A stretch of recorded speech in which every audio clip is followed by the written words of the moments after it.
Sejam bem-vindas ao podcast Margaridas à Mesa. E antes mesmo de me apresentar, queremos consagrar esse projeto ao nosso Deus, Rei dos Reis, Senhor dos Senhores.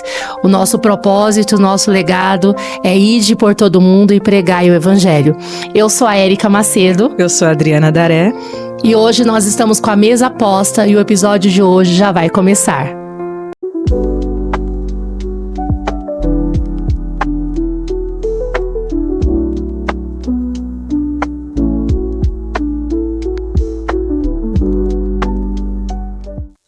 Nossa convidada de hoje é terapeuta cristã, escritora do livro Nascidas para Vencer, líder ministerial, discipuladora de mulheres, esposa, mãe e filha de pastores. Seja bem-vinda, Tatiane Saraiva! Seja muito bem-vinda, é um prazer recebê-la aqui.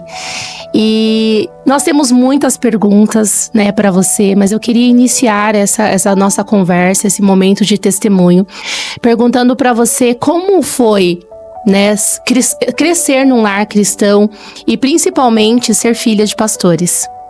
Primeiramente, quero agradecer o convite. Estou muito honrada de estar nessa mesa, nesse dia. Muito obrigada. Bom, na verdade, minha família ela se tornou uma família cristã quando eu tinha 10 anos, né? A mãe já era evangélica, nascida em um lar cristão, e o pai era um pai nascido numa família católica, né? E quando eles casam, cada um com a sua religião, ambos deixam a igreja e ali vão criando eu e a minha irmã. Claro, com princípios cristãos, mas não frequentando a igreja, né, assiduamente. Mas a minha irmã, pequenininha, desde que ela se entendia por gente, ela falava que um dia ela ia ser crente. Eu vou ser crente. Eu falava, Deus me livre, né? Fazia até o sinal da cruz, não quero. E aí ela foi convidada para ir a uma EBF de crianças por uma das tias da minha mãe. E ela foi, e ela se encantou, e ela chegou em casa falando, eu encontrei a minha igreja, agora eu sou crente, você precisa ir. E ela fez uma campanha durante uma semana me convidando para ir à igreja. E eu falava, não quero, eu sou católica, apostólica, romana, né? Não vou à igreja, mas eu frequento. Mas aí esses eventos de criança, eles são incríveis para alcançar famílias, né? E aí ela tinha que levar uma visitante. E aí o meu pai, de tanto ela chorar, me obrigou a ir. E eu fui no último dia da IBF, num sábado, e é uma lembrança que eu levo para a vida, porque naquele dia eu recebi a mensagem da salvação. Quantos anos você tinha? Eu tinha 12 anos. E ali naquela sala eu me lembro da professora ministrando, ela ministrou sobre a ovelha perdida, e eu me senti a verdadeira ovelha perdida. E naquele dia eu falei, Jesus, eu quero ser achada por ti, e eu entreguei a minha vida. E daí então eu recebi o meu propósito de vida, e eu falei, eu quero alcançar outras crianças com este mesmo amor. Então no ano seguinte eu fui estudar, né, fui buscar conhecimento, e eu ali realmente entendi o meu propósito, o meu chamado, que era anunciar. E aí a gente começou a ir nessa igreja, né? A mãe começou a ir também, porque ela já era, né? Já tinha esse ensinamento, e ela começou a acompanhar. O meu pai não ia à igreja, porque ele não queria, né? Como eu. Então, o que ele fazia? Nessa época, nós não tínhamos carro, mas nós morávamos a uns 4 quilômetros da igreja, e ele, todos os domingos, ele levava a gente a pé na igreja, deixava a gente na porta da igreja e voltava para casa. No final do culto, ele estava lá para pegá-los. Isso durou assim mais ou menos um ano, essa rotina. E a gente todas as vezes convidava meu pai para ir à igreja, e ele sempre se negava, não. E aí eles estavam para fazer aniversário de casamento, e a minha mãe pediu a permissão dele para fazer um culto em casa, de ação de graça. E ele, muito relutante, ele aceitou, deixou. E naquele dia o irmão ministrou sobre as bodas do cordeiro, né? E ali ele não falou nada, ele ficou bem cético ali, prestou atenção, participou. Mas acabou, todo mundo foi embora e ali ficou. No dia seguinte ele levantou e disse à minha mãe, olha, ele tinha um bar assim em casa, de bebidinhas que ele tomava. E aí ele falou, olha, amanhã eu não quero nenhuma dessas bebidas, você joga fora pra mim? Minha mãe falou, ficou pensando, de onde será que ele sonhou, né? Tá sonâmbulo, alguma coisa desse tipo. E ela não obedeceu ele. Quando ele chegou do serviço, ele ficou, assim, entristecido, irritado. Poxa, eu pedi pra você jogar essas coisas fora, você não jogou? Ela, achei que você tinha surtado, né? E ele, não, quero que jogue tudo fora. E aí ela separou tudo, aí ela disse, são bebidas caras, não vou jogar fora, eu vou dar pra nossa vizinha que gosta, né? E ele ficou, não. Aí ele mesmo foi lá na pia, abriu todas as bebidas, despejou e falou, aquilo que não é bom pra mim, não é bom pra ninguém. Desse dia em diante, meu pai começou a apresentar algumas transformações de vida. Isso foi em setembro. Quando foi em dezembro, a gente estava indo para a igreja e ele falou, hoje eu vou entrar com vocês. E ele entrou, aceitou Jesus. E dali ele também entendeu o propósito de vida dele. E aí ele tinha só até a 7ª série, ele voltou a estudar, ele foi fazer teologia. E ele entendeu o chamado dele para pro pastoreio, né? Tatiane, só uma observação Sim. aqui, como é importante essa mensagem, porque muitas vezes, assim como eu me converti uma criança e consegui ganhar toda a minha família, como é importante nós investirmos nas crianças, porque nós imaginamos assim, uma menina de 12 anos, né, começou através da sua irmã, e aí conseguiu levar você, e olha o projeto de transformação, o que realmente Deus usou. Então, assim, é muito importante nós enfatizarmos isso. Que as crianças também têm muito valor no reino de Deus. É verdade, por isso que eu falo, né, que além de todos esses títulos, o meu primeiro título, e eu falo que é o meu primeiro ministério, é ser evangelista de crianças, porque eu sei que quando você alcança uma criança, você alcança uma família. Nossa, realmente, né, Adriana, só confirma, porque nós falávamos sobre isso mesmo, sobre o primeiro chamado, porque nós temos muitos propósitos de vida. Sim. Mas o que realmente nos move? Né? Exato. Então, realmente, aquilo que Deus fez em você, você tem replicado durante toda uma vida.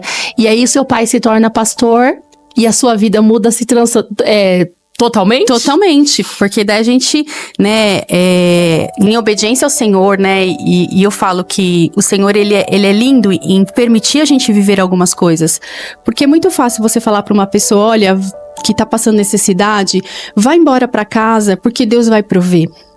Eu acredito que essa frase é de um Deus tão distante, né? É um Deus que te faz esperar tanto. Mas quando você fala para uma pessoa, olha, eu sei o que você tá passando, eu conheço a sua dor porque eu já passei por isso.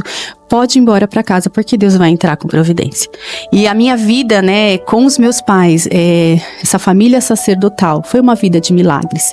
E foi nessa jornada, né, de ver as coisas acontecerem, o impossível se tornar possível, através de uma vida de oração, através de uma vida de renúncia, eu aprendi a balizar a minha fé, a minha esperança em Jesus, sabendo que Ele podia fazer todas as coisas. Você falou a palavra-chave, renúncia. Então, quando nós falamos ser filha de pastor, se você pudesse falar aquilo que foi algo muito grande que você teve que renunciar, o que seria? Muitas escolhas, né? A gente, por ser filha, né, de liderança no geral, né, não só do pastoreio, quando você é filho de um líder, de alguém que é referência, você precisa pensar quais são os seus passos, porque muito mais você decepcionar o seu Deus, decepcionar o autor e consumador da sua fé, é você envergonhar o nome de Deus através das suas ações, porque querendo ou não, nós nos tornamos referência. Né? As pessoas voltam os olhos e os holofotes pra gente. Então, todos os nossos passos são vigiados. A filhinha do pastor. E eu lembro uma coisa engraçada, que quando meu pai chega em casa e ele fala que ele vai ser consagrado a pastor, a minha irmã, né, que era quem queria ser crente, que quem ganhou a família pra Jesus, falou assim, olha pai, você vai ser pastor. Glória a Deus pela sua vida, mas eu não sou pastora. Não me cobre aquilo que eu não posso dar, né? Sim. E é verdade, muitas vezes o ministério é dos nossos pais, mas só que nós somos cobrados, né? Eu falo que filho de pastor tem nome. Eu não sou filha de pastor, eu sou a Tatiane, serva do Senhor. A minha mãe não é a mulher do pastor, ela é a Terezinha. Ela tem o chamado, o propósito dela.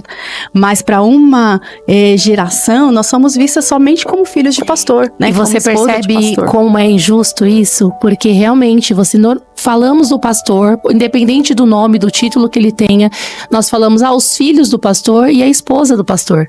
Mas realmente, quem carrega o fardo com o pastor são os seus filhos e a sua esposa. Então eu acho que no meio evangélico a gente precisa fortalecer isso. Que filho de pastor precisa de cuidado, precisa de cuidado, respeito, e principalmente também a esposa do pastor. É verdade. Filho de pastor também é ovelha, né? Sim. É verdade. Então, pra gente dar uma descontraída, Tati, como que seu esposo foi pedir a sua mão em casamento para agora, então, pastor? Bom, César, ele é uma pessoa muito divertida, né? Pra quem o conhece, sabe, a gente fala que o fruto do Espírito produzido nele em maior quantidade é a alegria, né? Ele passa pela prova sorrindo, ele passa, né? Ninguém sabe ali os anseios do coração dele, ele tá sempre com um sorriso no rosto, sempre tirando um sarro, uma piada, né? De alguma coisa. E eu lembro que, primeiro, eu morava num prédio no 11º andar, né? E ele ligou lá e falou que queria que eu fosse ao shopping. Eu falei, olha, meu pai não deixa. Põe seu pai no telefone. Aí meu pai pegou o telefone e falou, olha, você precisa vir aqui, eu preciso te conhecer, né? Corajoso, então. Corajoso, E aí ele foi. Só que ele leva reforços, né? Porque ele fala assim, meu, 11º andar, vai que ele quer me jogar de lá de cima. E aí eu lembro que ele levou 4 amigos que ficaram lá embaixo, na janela, esperando.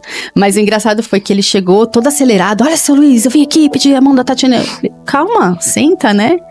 E aí ele sentou, conversou, perguntou que time meu pai torcia.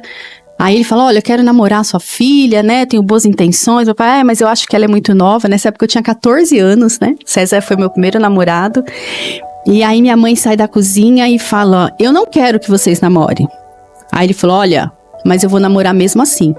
Porque eu posso namorar escondido, eu posso pegar lá na escola, a gente pode se encontrar. Então eu tô sendo muito sincera com a senhora, né?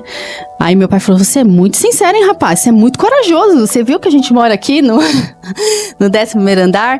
E foi muito engraçado essa história da segurança que ele levou, né? E os meninos ficavam lá embaixo, na torcida. Eu sei que recém-casados, vocês passaram por um momento difícil, né, para um casal, e que teve uma virada, né, na vida de vocês e marcou muito a vida de vocês. Nos conta um pouquinho desse momento. Eu falo que a minha trajetória como filha, né, a gente vivenciou vários milagres dentro de casa, né, da provisão chegando quando não tinha nada, né, de Deus operando ali milagres. E quando eu caso, né, com o César vem de uma família, de um lar cristão, e a gente sabe dos princípios, né, mas a gente fez uma oração, a gente falou assim, Senhor, dai-nos as nossas experiências. Nós não queremos contar os testemunhos dos meus pais, dos pais do César. Nós queremos ter os nossos próprios testemunhos. E nós temos essa simples oração. E assim, em questão de uma semana, né? O César caiu de moto. Nessa época, quando nós casamos, o César era motoboy. E ele trabalhava em São Paulo, essa loucura de trânsito, né? De moto. Ele sofre um acidente de moto. Fratura o braço e o pé, precisa passar por uma cirurgia grande e nessa mesma semana eu sou demitida da empresa. Misericórdia. E aí nós falamos, meu Deus, o que o Senhor tá querendo, né? Só que nisso a gente já tinha se esquecido dessa oração, né? A gente entra nesse deserto sem se lembrar das coisas, né? Por isso que eu falo, se a gente não tivesse o Espírito Santo para interceder pela gente, a própria palavra diz, né? Que a gente pede mal, a gente não sabe pedir. Mas eu louvo a Deus. A gente morava num apartamento, que era um apartamento que a gente tinha comprado antes de casar. Ele era financiado por uma cooperativa. E nós estávamos com o nosso filho, bebezinho. E como o César era motoboy, ele não tinha, né, estabilidade. E eu fui mandada embora de uma forma injusta da empresa. Houve lá uma defamação, uma calúnia, né? Nessa época eu era assistente. E eu emiti alguns relatórios e eles identificaram que houve ali alguma alteração para que a bonificação dos funcionários fosse elevada. E aí eu fui dispensada sem nenhum direito. Então, bebê pequeno, apartamento, César desempregado, e aí as contas começam, né, girar e começa a virar uma bola de neve e a gente fica sem entender as coisas. E aí, por ser cooperativa, eles não tinham nenhum seguro, né, e aí uma manhã entra um oficial de justiça em casa, toca a campainha e nos pede o nosso apartamento. E ali nós fomos despejados com um bebê pequeno. E a gente sem entender, né? Orando, Senhor, e agora? Né? O que faremos? Tati, nesse momento, você chegou a questionar a Deus? Não. Como eu falei, nós somos ensinados, né? A confiar num Deus. Você imagina que existe um propósito, né? E quando você tem essa certeza de que Deus está ali e existe um propósito, você entra nesse deserto aguardando a mão do Senhor. Nessa fase, Tati, quando que você entendeu que... Porque demora um pouco pra gente entender, né? O que é normal, né? O cristão passar. E não, peraí. Eu acredito que Deus está me provando. Qual é o momento que você entendeu isso? Quando nós estávamos ali em oração, né? Foi quando eu e César aprendemos o poder da oração em casal. Quando nós sentamos juntos na nossa cama e nós começamos a orar ao Senhor. Senhor, nos mostra o que o Senhor quer nos ensinar. Porque não é possível um Deus que é Pai, um Deus que é provedor, um Deus que é zeloso, nos permitir, né, ser humilhados desta forma, né? A gente viu ali como uma humilhação, né? Eu lembro que a gente precisava sair imediatamente, alugar uma casa pra gente morar, e a gente precisava de um fiador. E nessa época, e eu falo que é Deus nos ensinando que nem os meus pais quiseram ser fiador. Por quê? Porque nessa época, o meu pai tinha se aposentado, ele tinha recebido um dinheiro, e eu falei pro César, não é justo eu pedir esse dinheiro do meu pai, ele sempre sonhou ter um sítio, então nós não vamos pedir. E o César falou, tudo bem, eu respeito a sua vontade. E nós não contamos para eles, e eles compraram o sítio e nós perdimos nosso apartamento na mesma época, né? E eu falava, Senhor, o Senhor vai prover. Né? E ali nós alugamos uma casa e fomos, e nós entramos para dentro do nosso quarto, fechamos a nossa porta e começamos a orar. E ali o Senhor nos revelou, né? Como buscar-me-eis e me achareis. Ele se revelou e disse, filho, filha, vocês pediram experiência comigo, estou eu dando. Tenha fé, né? Como eu posso, como vocês podem falar de um Deus do deserto se vocês não passarem pelo deserto? Eu acho muito interessante isso, porque todas as vezes que nós somos levados ao deserto, o Senhor fecha algumas portas de acesso, né? Quando você diz assim, nem os meus pais quiseram ser fiador, né? E eu sei que parece que realmente é para todos. Nós não podemos, o Senhor permite que ninguém nos ajude neste momento, é permissão de Deus para que Ele seja tudo o que nós vamos ter no deserto. E foi exatamente isso que aconteceu com você, né? Exato. E é interessante que quando eu lanço esse livro e os meus pais leem essa história, eles vieram nos pedir perdão por não ter sido fiador naquela época, né? E o César falou, não, sogro, eu louvo a Deus pela sua vida. Porque talvez se você tivesse me emprestado dinheiro, eu estaria onde eu estava. Eu não entenderia o que Deus queria me ensinar. Então vocês foram instrumentos de Deus fechando a porta. Fechando a porta. E isso é uma verdade, né? Engatando assim, né, nessa experiência que eu tenho certeza que não é fácil. Eu acho que na caminhada cristã, algo que testa a nossa fé verdadeiramente é quando a gente procura a ajuda do homem. E Deus não permite, para que a gente realmente aprenda a confiar nele. E durante a sua caminhada que estava começando, né? Houve algum momento que você achou que você não ia conseguir? Que você achou que realmente Deus tinha esquecido você? Sim. Eu lembro que essa trajetória, a gente morou nessa casa de aluguel por 4 anos, né? E eu falava para Deus, eu não aceito viver essa vida, né? O Senhor sabe o quanto eu sonhei em ter a minha casa própria, o quanto eu desejei conquistar, e o Senhor é um Deus de restituição, né? O Senhor não vai fazer com que eu leve, né, essa experiência sem ter um respaldo, sem ter a solução, um milagre, Senhor. Eu creio em milagres, né? E certo dia eu estava dormindo em casa e eu creio que eu fui despertada pelo Espírito Santo de Deus. E o Senhor falou, filha, estou eu entrando com providência. Eu vou te levar na casa em que eu preparei para você. E ali em sonho, em visão, e é uma experiência surreal. O Senhor me levou a um lugar e Ele me mostrou um apartamento, Ele me mostrou as medidas, Ele me mostrou os detalhes. E Ele disse, este lugar é que eu tenho preparado para você. Esse lugar vai ser seu. E eu disse, Senhor, e como que eu faço para chegar neste lugar? E o Senhor disse, filha, quando você entrar nesse lugar, a minha presença já vai estar aqui. Você vai saber. Você vai até a sacada. E aí eu comecei a guardar algumas informações que o Senhor estava me dando. Você vai até a sacada, você vai olhar para baixo e você vai ver esta medida. Este é o sinal, a medida, a altura deste lugar. E naquela manhã eu acordei e falei, César, o Senhor já me levou onde a gente vai morar.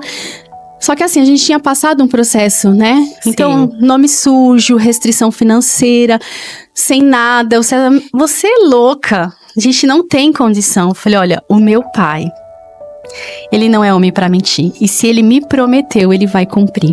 Nenhum projeto que o Senhor nos dê, nós teremos condições. Exato.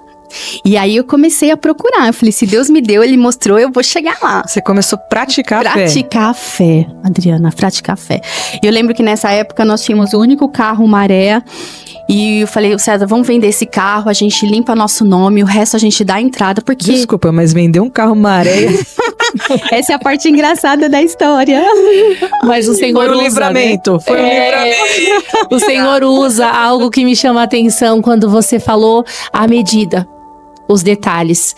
E a pergunta do evangelho, dos cristãos, é assim, como eu sei se é de Deus? Deus é um Deus detalhista. Nós nunca ficaremos sem direção. Eu tenho certeza que quando você pisou naquele apartamento, né? Nossa. O corretor olhou pra você e falou, a medida é tal. A medida é tal. E eu lembro que nós saímos pra vender o carro e não deu certo, ninguém queria comprar o carro e a gente já visto uma plaquinha, vende esse apartamento, aceita carro como parte de pagamento. Eu falei, aí ó, Deus está falando, vamos lá. E aí nós fomos e olhamos várias unidades e eu falei, não é essa. E a gente estava indo embora porque a gente não tinha gostado da planta, do valor, né? Só tinha andares altos. E quando nós estávamos saindo, uma corretora estava chegando e disse, vocês não gostaram de nenhum? Eu falei, não, eu queria andar mais baixo por conta do valor. Ela, olha, ontem voltou a unidade 12. E eu tô com a chave, eu esqueci de pôr ela pra revenda. E na hora o Espírito Santo falou, eu guardei pra você. E eu sou uma pessoa assim, sabe? Eu sou meia... O César fala, você é louca. Eu falei, louca por Jesus, eu vivo por fé, né? Ousadia é a palavra. Exato. E aí eu falei, então é o meu. Temos que estar atentos também, né? Exato. Aos sinais. E aí nós voltamos e vimos, e quando ela abriu a porta, o Espírito Santo falou, pode ir na sacada. E ali eu já senti a presença do Espírito Santo. E quando eu olhei pra baixo, era exatamente a visão que eu tinha tido. Uau. Então naquele momento, assim, inspirada, né, impulsionada pelo Espírito Santo de Deus, eu tiro os meus chinelos, os meus sapatos e eu piso. Eu falei, Senhor, o Senhor disse que aonde eu pisar a planta do meu pé, o Senhor me daria por herança. E eu tomo posse hoje. Deus, eu não tenho condição alguma, o Senhor sabe. Mas o Senhor é dono do ouro e da prata. Eu tenho uma frase que eu carrego comigo. Vai acontecer exatamente como Deus disse. Né? Passarás os céus e a terra, mas a palavra do Senhor, ela não vai passar. E essa é a certeza do cristão, Tati. Essa é a certeza de que aquele que prometeu, aquele que começou é fiel para cumprir. Eu queria te fazer uma pergunta. Quando eu falo a palavra cura, o que vem ao seu coração? Então, Deus é um Deus de cura, né? Enquanto eu estava vivendo essa experiência em que dependia de Deus, mas também dependia do meu braço. Eu poderia me mover, eu poderia trabalhar, eu poderia reconquistar através do suor do meu trabalho.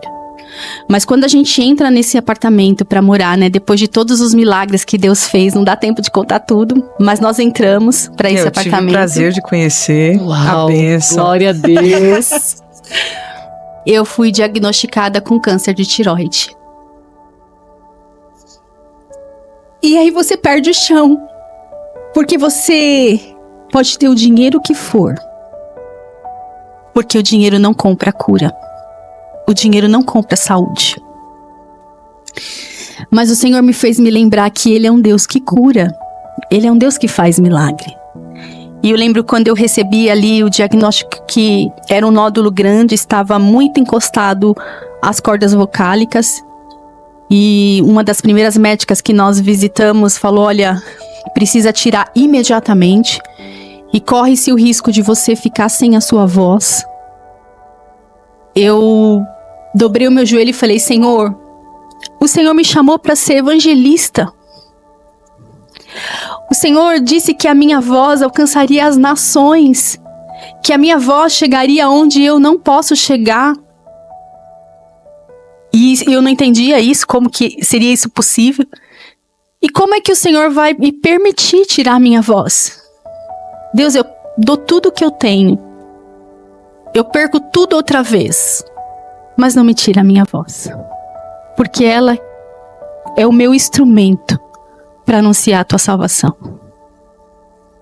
E o Deus que começou a boa obra, Ele é fiel até o dia perfeito.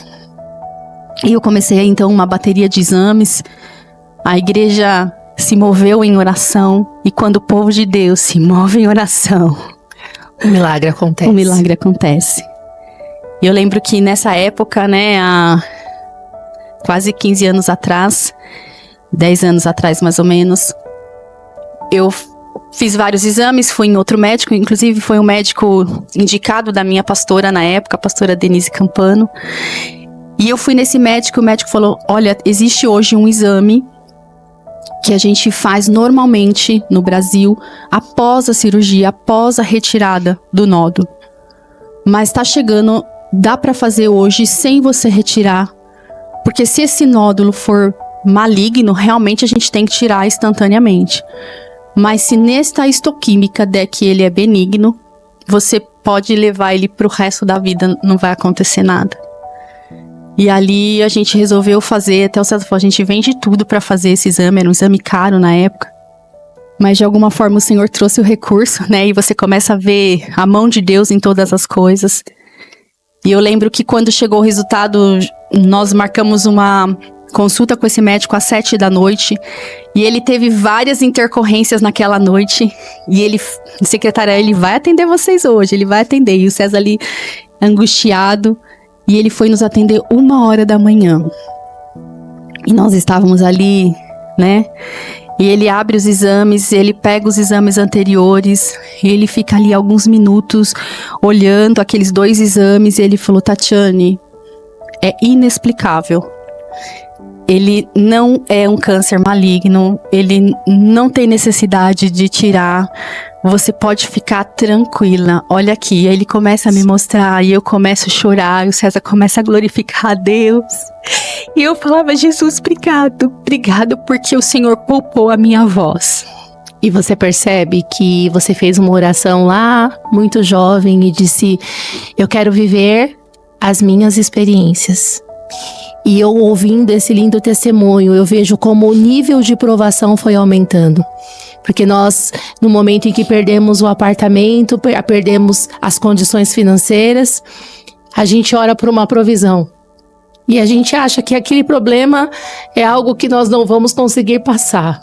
E aí, o Senhor achou confiança no seu coração porque você não negou a Deus em nenhum momento. Então eu imagino, Adriana, que Deus falou assim: agora ela já está preparada para algo maior. E você entrega o seu filho, você diz assim: aquilo que eu orei, Jesus, olha, mas se for para que eu tenha a minha voz, eu vendo tudo o que eu tenho. Eu percebo que o milagre, antes de acontecer, sempre vai anteceder uma entrega. Então o Senhor disse: eu te dei um apartamento eu te dei a medida, eu dei o seu sonho. Mas eu não preciso que você se apoie a nada dessa terra. Porque no momento em que você entrega, Ele diz: então a cura está reservada para você. Amém. E esse capítulo foi mais uma etapa vencida na sua vida. E eu acredito que para qualquer pessoa, você olhar um médico, olhando o diagnóstico e falando: é inexplicável, nós sabemos que realmente é o agir de Deus. É como Deus fez com Abraão, né? Onde ele entrega aquilo que era impossível, ele entrega o seu filho e ele pede o seu filho.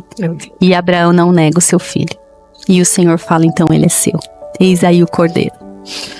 Passando ouvindo aqui a sua história, passando por cada etapa, hoje você pode se dizer que você está mais forte? O escolhido tem escolha? Nem sempre. Muito difícil essa pergunta, Adriana. Meu Deus do céu. É muito difícil responder. Você diria que o escolhido tem escolha? Ele tem sempre escolha. O Senhor nos deu livre-arbítrio. Eu poderia ter renunciado a tudo isso, né? Eu poderia ter falado, não existe um Deus, né? E eu poderia tentar sobreviver na força do meu braço. Mas eu falo, como que pode uma pessoa viver sem Deus, sem esperança? Porque Jesus, ele é a nossa esperança, né? E se não fosse ele, o que seria de mim? Como que eu passaria por todas essas coisas? E aí, em meio a tantos testemunhos de vida que você foi alcançando, o Senhor te entrega um novo projeto. Ele te dá algo extraordinário com o tema Nascidas para Vencer. Como foi isso, Tatiane? Bom, já existia um sonho no meu coração de testemunhar, né, daquilo que Deus faz, né, eu creio que o Senhor nos permite passar por isso, né, para que a gente leve essa mensagem de que é um Deus que não está ali na Bíblia, né, como estava com Abraão, ele está comigo, né, então quando Deus me permite, né, viver isso, eu preciso testemunhar, e eu falo, né, que a atmosfera do testemunho, ela cria uma atmosfera do faz de novo, né, aquilo que Deus fez na minha vida, Ele pode fazer na vida de tantas outras pessoas, a partir do testemunhar, né, e eu queria muito escrever um livro, né, algo que o Senhor já estava gerando no meu coração, e então eu fui convidada para participar, né, desse livro, como coautora, né, mulheres que nasceram para vencer, né, e contar, né, que através da luta, quando você se rende ao Pai, você pode vencer, e que Ele nos fez para sermos vencedora, Ele nos fez para vencer. E aí o Senhor te direcionou a muitas mulheres que passaram por maravilhosos testemunhos e cada uma tem uma parte dentro desse livro contando Exato, as suas experiências de vida. São 30 mulheres, né, que contam o seu testemunho de vida. E como eu falei um pouquinho antes, não sei se vocês se recordam que Deus havia prometido que a minha voz chegaria a nações. Sim. Esse livro ele chegou a mais de 30 países. Pensa. Com essa história, né?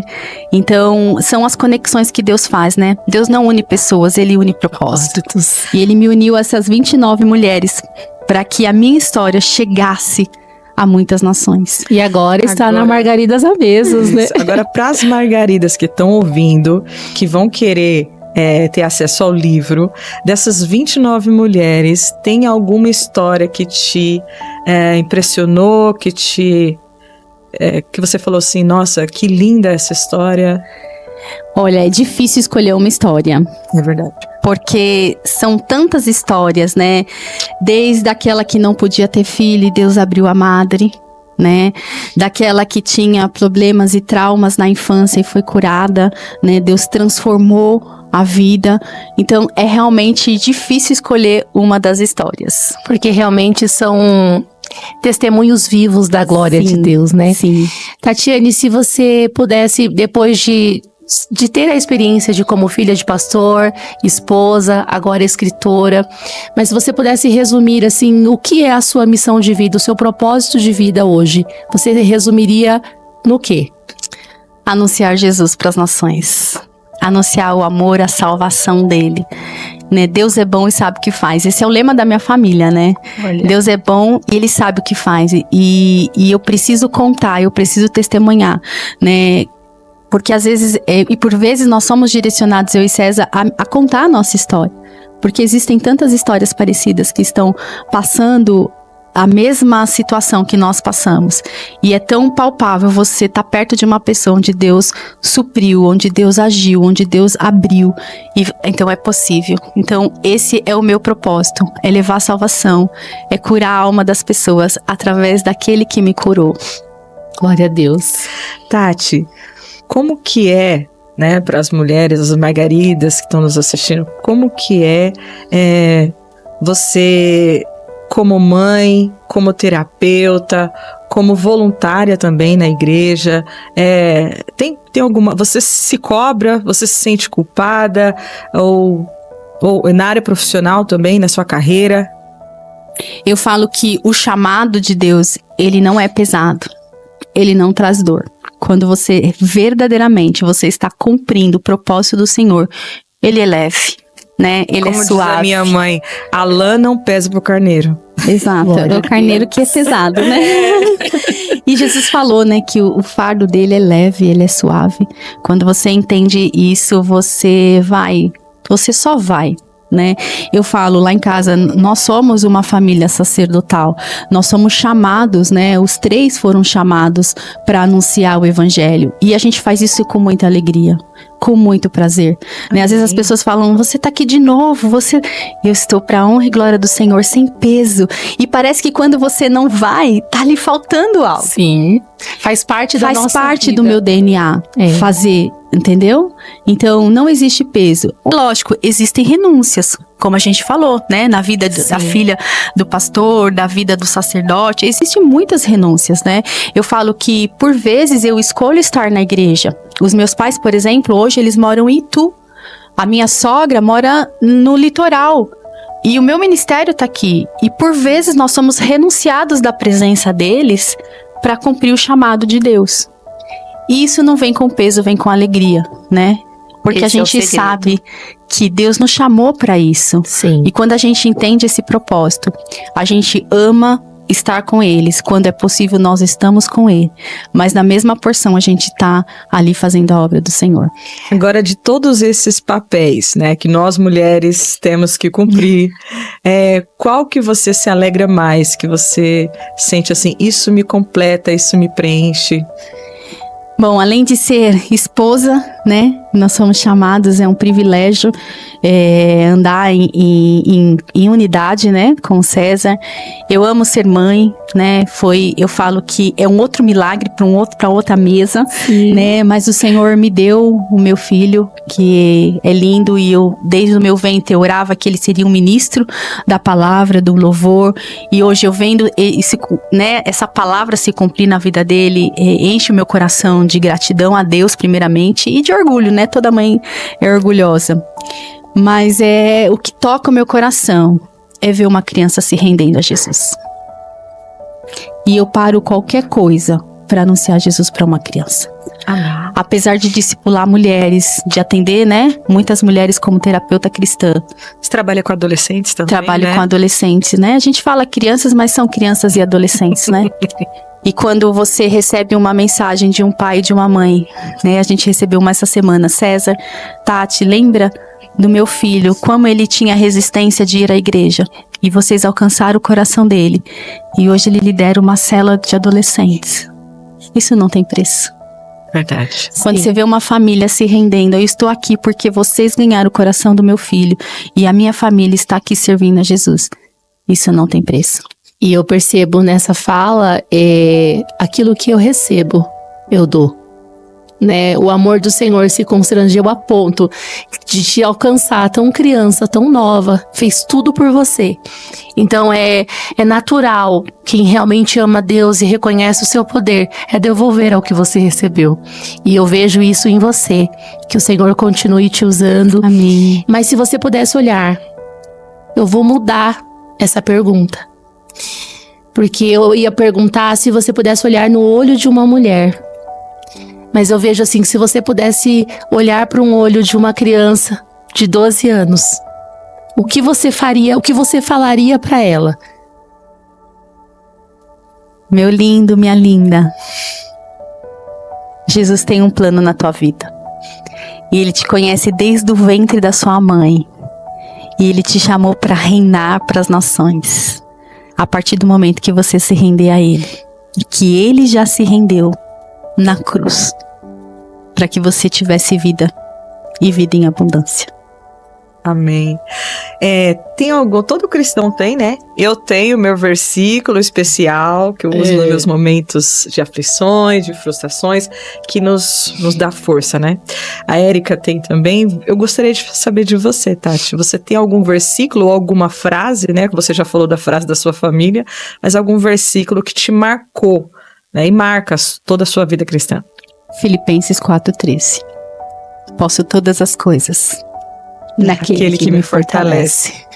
Como o apóstolo Paulo, né? Que passou por tantas privações.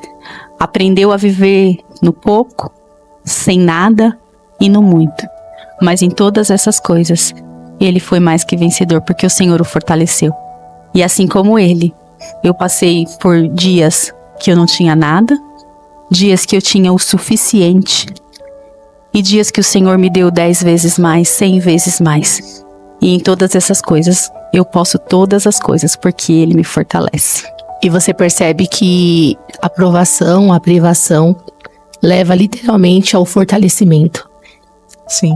Essa força que você fala, você encontrou no seu pai, na sua mãe? Olha, eles são sim referência para mim de fé, né? Por tudo que eles viveram, por tudo que eu vi eles viverem, também com privações, né? Também nos desertos dele. Eles não murmuraram, eles sempre glorificaram a Deus. Então, eles são sim referência, espelho, né? Espelho para mim, né? Se eu sou a Tatiane hoje, uma moça de fé, né? Uma mulher de fé, é porque eles me ensinaram a ser essa mulher de fé, a suportar todas essas coisas. E realmente esse fortalecimento sempre virá do Senhor, né? Nós temos um legado a completar nessa terra e você chegou até aqui. Você tá de parabéns. Amém. Mas a gente sabe que nós somos chamados para continuar a grande obra. E eu queria fazer uma pergunta para Tatiane Saraiva daqui a 10 anos. Aonde você quer estar? Bom, hoje eu tenho a minha vida secular, né? Eu sou secretária executiva. Eu trabalho no escritório de segunda a sexta e eu sirvo ao Senhor, né? À noite, sábado e domingo. Todos os dias? Todos os dias, né? Mas assim, o maior desejo do meu coração, né? Quando eu fui para essa área da terapia cristã, o meu desejo é viver exclusivamente pro reino, atendendo mulheres, crianças, adolescentes que estão sofrendo, perdidos, que precisam de direção, que precisam de acolhimento. Então eu falo, né, até eu brinco lá em casa, que Deus, ele tem muito ainda a me ensinar, né? Hoje a gente vive para sustentar o reino, mas eu quero viver para o reino me sustentar, de forma que eu esteja ali 100% anunciando o evangelho. E para muitos isso é loucura, até lá em casa. Sim. Mas esse é o desejo do meu coração, é viver, é chegar daqui 10 anos e estar vivendo exclusivamente para atender e cuidar do reino. É isso aí. É tempo de florescer. E eu tenho certeza que esse episódio vai impactar muitas mulheres. E se você gostou desse episódio, compartilhe para mais mulheres. Vamos espalhar essa semente de fé, porque cada história, cada testemunho, ele vai produzir frutos e frutos dignos de arrependimento. Tatiane, nós queremos agradecer, né, a honra da tua presença, de ouvir. Eu já conheci um pouco da sua história, mas as nossas margaridas precisavam conhecer. Então, muito obrigada pela tua presença. Você pode nos ajudar a falar o seu Instagram, como que a gente te acha nas redes sociais e o principal, como que a gente encontra esse livro, né? Porque eu já vou ganhar o meu. Já ganhei o meu. Mas as meninas estão em casa, né? As nossas margaridas também querem conhecer o seu trabalho. Primeiramente, mais uma vez, eu que agradeço, né? O privilégio contar um pouquinho do que Deus fez, né? Eu sei que muito mais Ele vai fazer por mim e através de mim e como canal, né? Um privilégio testemunhar do amor dele. Bom, minha rede social é @TatiOlivares, com 2 S, e lá na minha bio tem, né, um link que você pode adquirir esse livro. E como eu sempre falo, né, eu sou uma pessoa do reino, então esse livro, eu falei pro Senhor que ele seria semente, né? Então toda venda desse livro é revertida para um casal de missionários, né, para o sustento deles. Então, além de você conhecer a história de 30 mulheres, você vai estar abençoando exclusivamente um casal que vive 100% do reino. Parabéns pela iniciativa. Nós sabemos que é isso, né? Nós não temos nada para nós, e sim para o próximo. Nosso agradecimento para todas as margaridas que estão nos assistindo, né? Siga nosso canal, @margaridasamesa, no Instagram, no YouTube. Compartilha com alguma irmã, né, que está passando por alguma dificuldade, né? Que você queira ajudar, né? Nos ajude também. Curta, comente, compartilha. A gente se encontra no próximo episódio.